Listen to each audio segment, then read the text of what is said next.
This week it's a fairly straightforward process as we talk about how cross-platform journalism and what social media sites are used across the globe. Now, it's one of the great beliefs that we cling to in the Western world that our media is free and we can say and do what we want online. But as we've seen very often in recent cases, that's not the case at all. Going online is still subject to the law of the land, and there are ways round that, like the blogger Guido Fawkes, who hosts his IT equipment and his computer servers that host the actual site in the States. So he's protected by American law and not technically subject to UK law. Though there have been obviously some attempts to try and do them for defamation in the past and libel. But at the end of the day, it's a defence that works a bit. But at the same time, if you're trying to sell stories in markets abroad, if you're trying to engage with markets abroad, it's not always as straightforward as it is in the UK, where you might think, okay, Facebook, Twitter, LinkedIn, bit of YouTube, I've got it covered. And all we're going to do this week is just a quick look with some extra reading for you if you wish it, across the globe and how it's shaping up across the globe. As I said, this isn't a thumpingly hard week. It's just a bit of background and expansion to the Western sort of outlook that many have when it comes to digital and social media. And the idea being that this frees up time for you to concentrate on your blog and coursework material. So with no further ado, let's kick off. And this is a look at how the digital world, so to speak, was in 2009.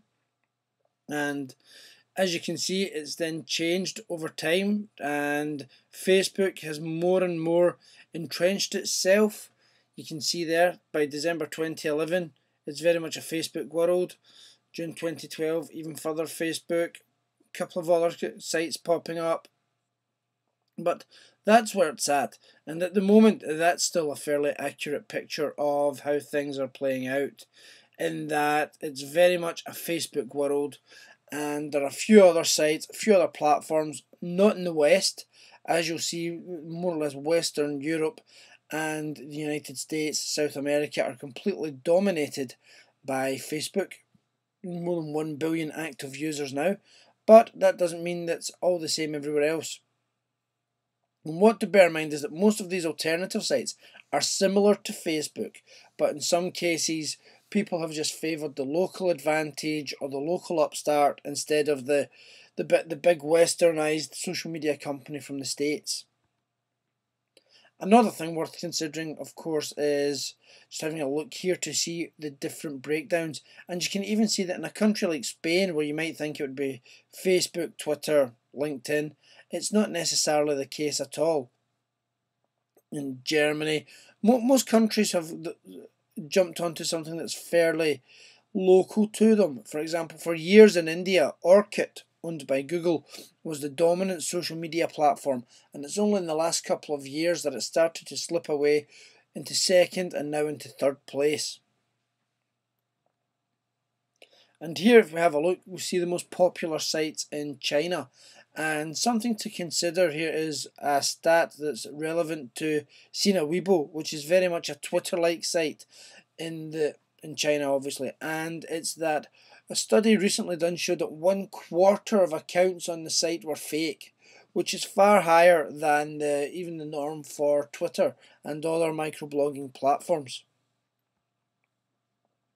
And this is just a breakdown by demographic, and it's something just worth knowing again if you're thinking, right, I've got a story here that's relevant to an elderly population, I've got a story here that's relevant to a young population, where's the best place to go with it? Where should I be thinking about putting it? And this is just a little breakdown for India. Again, it's just interesting to see how many people are using these sites. And something else that people don't always consider is when we're talking sites, I think Facebook, Twitter, LinkedIn, it's also worth just bearing in mind how people are accessing this.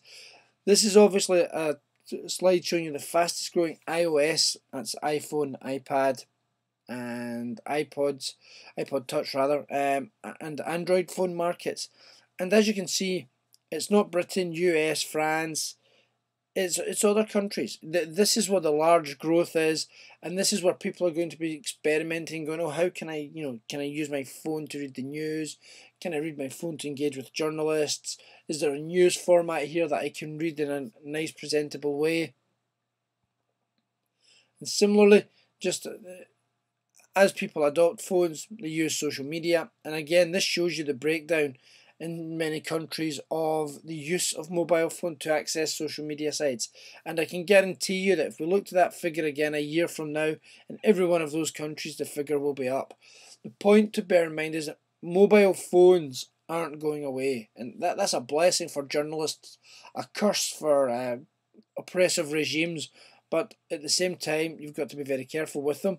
And it just shows that the information's out there. People want information. People don't want to go back to big desktop computers or even laptops. They want it in their hand. They want it all the time. It's information always on. And that's a great opportunity for journalists.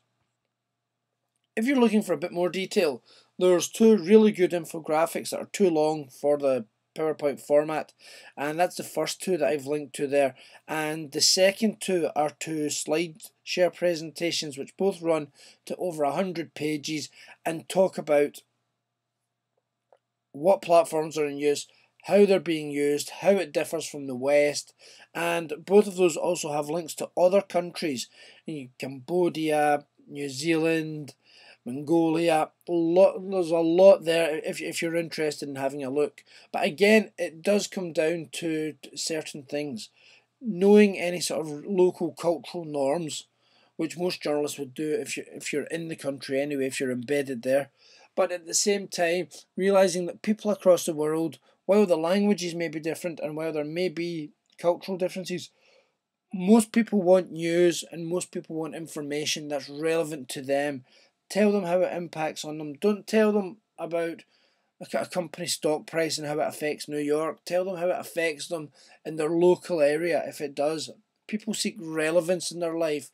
That relevance helps give them identity. And that's something to consider as you're pulling your material together for the coursework.